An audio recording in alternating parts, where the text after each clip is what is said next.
The Global Engineering and Research GEAR Lab at MIT is developing affordable, solar-powered irrigation tools to promote precision agriculture.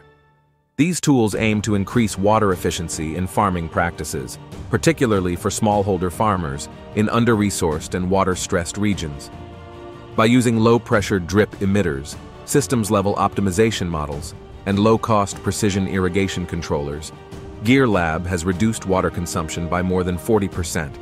They also engage farmers in the design process through interviews and farmer field days to ensure that the technology aligns with their needs and preferences.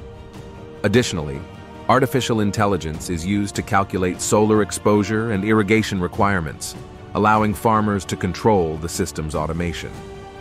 By addressing water scarcity and promoting sustainable practices, GEAR Lab's technology helps make precision agriculture more accessible and resource efficient.